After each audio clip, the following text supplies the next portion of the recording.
नमस्कार, स्वागत है आप सभी का एवन उत्तराखंड में। बुलेटिन की शुरुआत करेंगे। सबसे पहले आपको लेकर चलते हैं कोटा, जहां पर भारत जोड़ो यात्रा में नुक्कड़ सभा को राहुल गांधी संबोधित कर रहे हैं। आप भी सुनिए। स्टेज पे कांग्रेस पार्टी के सब वरिष्ठ नेता, हमारे प्यारे कार्यकर्ता, भाइयों और बहनों, राजस्थान के युवाओं, किसानों, मजदूरों, प्रेस के हमारे मित्रों, आप सबका यहां बहुत बहुत स्वागत। रात के समय आप यहां हमारी बात सुनने आए, इसके लिए मैं आप सबका दिल से धन्यवाद करता हूं।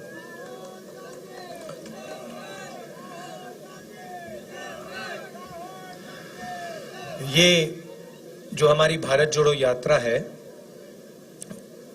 इसको हमने कन्याकुमारी में शुरू किया। इसके बाद केरला, कर्नाटक, तेलंगाना, आंध्रा, महाराष्ट्र, मध्य प्रदेश और अब राजस्थान से ये निकली है। और ये श्रीनगर में जाकर जो हमारा तिरंगा है, इसको हम श्रीनगर में जाकर लहराएंगे।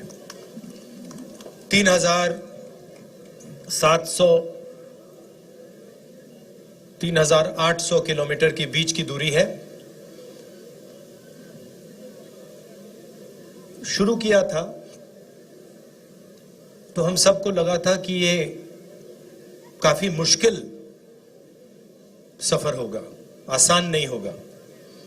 3,700 किलोमीटर चलना आसान नहीं होता है। पहले धूप थी, बारिश हुई, आंधी आई, अब थोड़ी ठंड हो रही है। मगर अजीब बात यह है कि ये सफर मुश्किल नहीं है, काफी आसान है।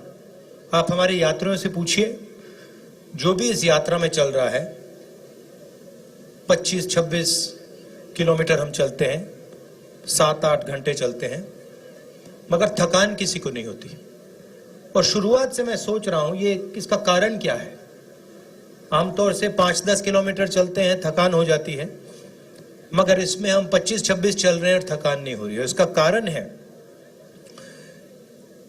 कि आप लोगों ने, हिंदुस्तान की जनता ने इस यात्रा को अपना प्यार, अपना समर्थन और अपनी पूरी शक्ति दे दी है। और आपने हमारी मदद की है, हमारा काम आसान बनाया है। तो इसके लिए भी मैं आप सबको दिल से धन्यवाद करना चाहता हूं। यात्रा का लक्ष्य मैं आपको बताना चाहता हूं। हिंदुस्तान एक लोकतांत्रिक देश है। इसमें अलग अलग संस्थाएं लोकतंत्र की रक्षा करती हैं। इसमें हमारे विधानसभाएं हैं, लोकसभा, राज्यसभा, जुडिशरी, जैसे अभी गहलोत जी ने कहा, मीडिया जो चौथा स्तंभ माना जाता है। इन सब का काम लोकतंत्र की रक्षा करने का होता है। मगर आज के हिंदुस्तान में बीजेपी ने, आरएसएस ने इन सब को दबा दिया है और इन सब के अंदर अपने लोगों को इन्होंने बैठा दिया है। पार्लियामेंट में हम भाषण करना चाहें, चाहे वो नोटबंदी के बारे में हो, चाहे वो जीएसटी के बारे में हो, किसान बिल के बारे में हो, चाइना जिसने हमारी जमीन ले ली उसके बारे में हो, हमारा माइक ऑफ कर दिया जाता है, हमें बोलने नहीं देते। हम चिल्लाते रहते हैं पार्लियामेंट हाउस में, वीडियो कैमरा हमारी ओर आता ही नहीं है। स्पीकर राजस्थान के हैं, लोकसभा टीवी को उनका चेहरा बहुत अच्छा लगता है, 24 घंटा उनका चेहरा दिखाते रहते हैं। और जो हम कहते हैं वो कोई सुन नहीं पाता है। इसलिए हमने सोचा कि हमारे लिए एक ही रास्ता है, इन सड़कों पे चलकर, आपसे बातचीत कर कर आपको जो हिंदुस्तान की सच्चाई है वो बताना। तो ये है लक्ष्य यात्रा का। अभी गहलोत जी ने एक बात बोली और मैं उनसे सहमत हूं, मगर मैं उसमें एक चीज जोड़ना चाहता हूं। गहलोत जी ने कहा कि जो हमारे मीडिया है वो अपना काम नहीं कर रहे हैं। जो चौथा स्तंभ का काम होता है, जिम्मेदारी होती है, उसको पूरा नहीं कर रहे। वो सही बोल रहे हैं, मगर यहां जो हमारे मीडिया के मित्र आए हैं, और मैं यहां कहना चाहता हूं, क्योंकि जो लोग भीड़ में हैं, आपको गलतफहमी नहीं होनी चाहिए। ये इनकी गलती नहीं है, ये अपना काम करने की कोशिश करते हैं, ये रिपोर्टिंग करने की कोशिश करते हैं, मगर इनके जो मालिक हैं, इन्होंने इनके पीछे एक लगाम सी बांध रखी है, तो ये अपना काम पूरा नहीं कर सकते हैं। तो गलती इनकी नहीं है, जरूर ये थोड़ा और कर सकते हैं और करना चाहिए, मगर इनका कंट्रोलर, इनका रिमोट कंट्रोल, जैसे टीवी का रिमोट कंट्रोल होता है, वो इनके, देखिए मुस्कुरा रहे हैं, वो इनके हाथ में नहीं है, वो इनके जो मालिक हैं उनके हाथ में है। और सरकार में जो आपका दिल्ली में राज करते हैं उनके हाथ में है। तो ये मैं अशोक गहलोत जी की बात को थोड़ा बढ़ावा देना चाहता था। हिंदुस्तान के सामने 2-3 बड़े मुद्दे हैं। सबसे बड़ा मुद्दा बेरोजगारी का और महंगाई का। जो रोजगार देने का सिस्टम है, वो जो स्मॉल और मीडियम बिजनेस चलाते हैं, जो छोटे व्यापारी होते हैं, वो लोग देते हैं रोजगार। जो अरबपति होते हैं, 3-4 अरबपति हैं हिंदुस्तान में, वो रोजगार नहीं देते। और जब नरेंद्र मोदी जी ने नोटबंदी की और जीएसटी, गलत जीएसटी लागू की, तो जो छोटे व्यापारी हैं, जो स्मॉल और मीडियम बिजनेस चलाते हैं, जो देश को रोजगार देते हैं, उनकी रीढ़ की हड्डी टूट गई। और सच्चाई आज ये है कि देश अगर चाहे भी अपने युवाओं को रोजगार नहीं दे सकता। तो सबसे बड़ा मुद्दा देश के सामने यह है। दूसरा मुद्दा महंगाई है। इंटरनेशनल मार्केट पे पेट्रोल और डीजल के दाम ऊपर जाएं या नीचे जाएं, हिंदुस्तान में पेट्रोल और डीजल के दाम ऊपर ही जाते हैं। चाहे कुछ भी हो जाए, इंटरनेशनल मार्केट में तेल के दाम गिर जाएं, मगर उसका फायदा हिंदुस्तान के गरीब लोगों को नहीं मिलता। फायदा 3-4 बड़े उद्योगपतियों को मिलता है। आपको याद होगा, यूपीए के समय पेट्रोल के दाम 60 रुपए के थे। याद है आपको? याद है? ठीक है, 60 रुपए के थे। आज क्या है? आज 107 रुपए। तो आपको यह सवाल पूछना है कि ये जो पैसा है जो आपके जेब में से निकल रहा है, ये कहां जा रहा है? ये किसकी जेब में जा रहा है? ये देखिए भैया, देखिए, आपको ये सब व्यापारियों के जेब में नहीं जा रहा, क्योंकि जीएसटी, नोटबंदी ने व्यापारियों के जेब में से पैसा निकाला। ये चुने हुए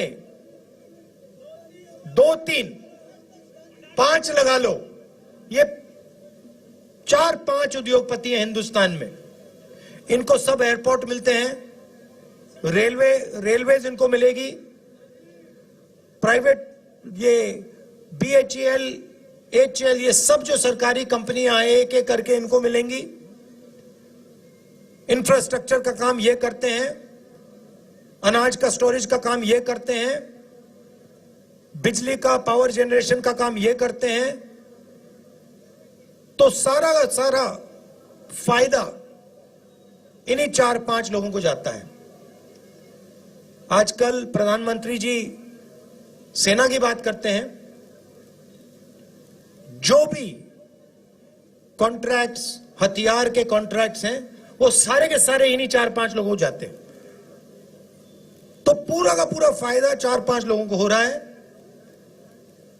वो लाखों करोड़ रुपए कर्जा ले सकते हैं, उनका 1 सेकंड में कर्जा माफ हो जाता है। और अगर हमारा किसान 50,000 रुपए का कर्जा माफ करना चाहे, 1 लाख रुपए का कर्जा माफ करना चाहे, तो ये लोग उसका कर्जा नहीं माफ कर सकते। हमने आपसे वायदा किया था, आपको याद होगा, कि किसानों का कर्जा माफ होगा। याद है आपको? किया ना? तो जो हम कहते हैं हम करके दिखा देते हैं। हमने कहा था किसानों का कर्जा माफ होगा, 22 लाख किसानों का कर्जा माफ किया। आज हम चाय पी रहे थे सुबह, किसान के घर में हमने चाय पी। किसान आया, मुझसे गले लगा और मुझसे कहा कि राहुल जी, आपने हमारा कर्जा माफ किया, आपने हमारी जिंदगी बदल दी, इसलिए मैं आपको दिल से धन्यवाद करता हूं। और ऐसे 22 लाख लोग हैं, 22 लाख लोग हैं। 8 लाख किसान हैं राजस्थान में जिनको बिजली का बिल देना नहीं पड़ता, 1 रुपया नहीं देना पड़ता।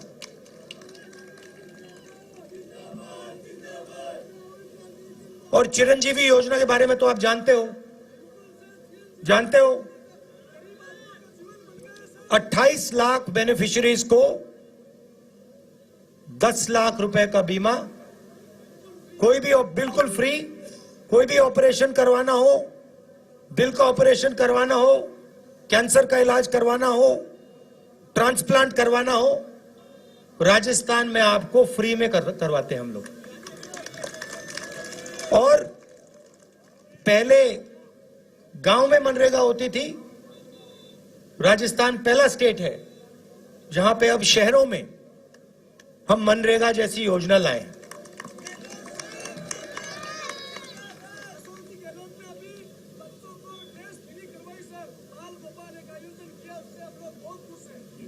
ठीक है, मगर तो हम जो कोशिश कर सकते हैं, ये काम हमने छत्तीसगढ़ में भी किया, मध्य प्रदेश में भी किया, पंजाब में भी किया था। हम जो कर सकते हैं हम करते हैं। मगर दुख की बात है कि जो दिल्ली की सरकार है वो गरीबों पर, छोटे व्यापारियों पर, किसानों पर, मजदूरों पर 24 घंटा आक्रमण करती है। मैं आपको एक और उदाहरण देता हूं, आपके स्टेट का उदाहरण देता हूं। यहां पे आपका सिंचाई का प्रोजेक्ट था, 13 डिस्ट्रिक्ट्स में पानी देने का, ERC सॉरी, ठीक है, ईस्टर्न राजस्थान कैनाल प्रोजेक्ट, जिससे 13 डिस्ट्रिक्ट्स को सिंचाई का और पीने का पानी मिलता। स्टेट की सरकार ने 9,500 करोड़ रुपए इस प्रोजेक्ट के लिए अलग रखे। अब प्रधानमंत्री ने वायदा किया था कि इसी प्रोजेक्ट को वो नेशनल प्रोजेक्ट बनाएंगे।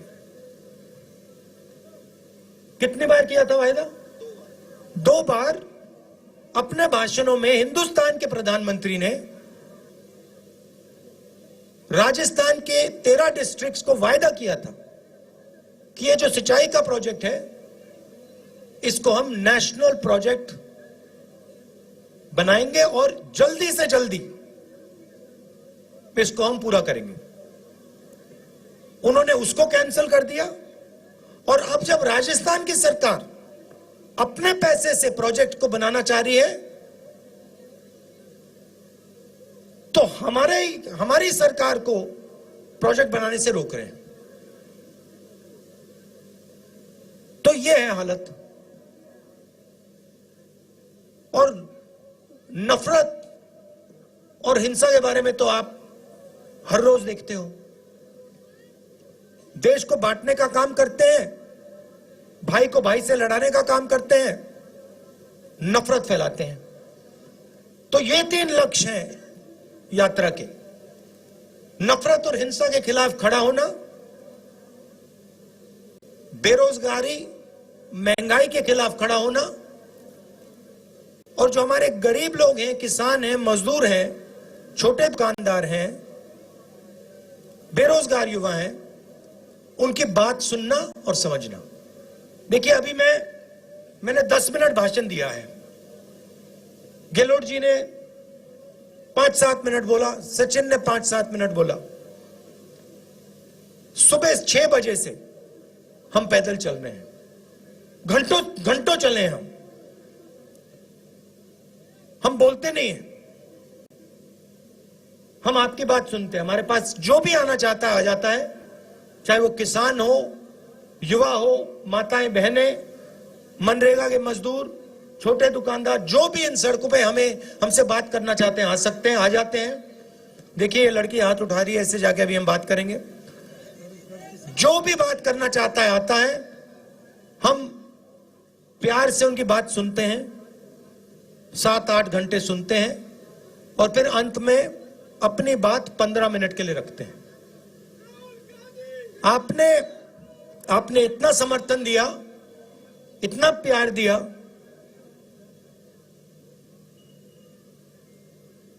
मैं आपको मतलब बता ही नहीं सकता हूं। और सिर्फ राजस्थान में नहीं, हर स्टेट में मैं आपको बता नहीं सकता कितने लोगों ने हमारी मदद की, कितने लोगों ने पानी दिया, कितने लोगों ने चाय पिलाई, कितने लोगों ने, जो हमारे लोग गिरे, किसी को चोट लगी, कितने लोगों ने मदद की, पट्टी बांधी, अस्पताल तक ले गए। तो पूरे हिंदुस्तान ने इस यात्रा की मदद की है, प्यार दिया है। तो इसके लिए मैं आपको दिल से धन्यवाद करना चाहता हूं।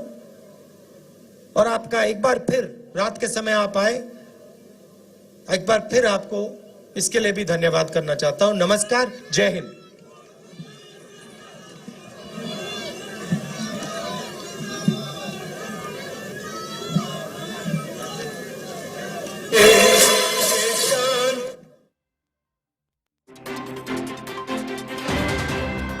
भारत जोड़ो यात्रा में राहुल गांधी को सुन रहे थे आप। राहुल गांधी रोज की तरह नुक्कड़ सभा को संबोधित कर रहे थे। लाडपुरा कोटा से नुक्कड़ सभा को वो संबोधित कर रहे थे और ईआरसीपी को लेकर केंद्र सरकार पर हमला बोलते हुए दिखाई दिए आज।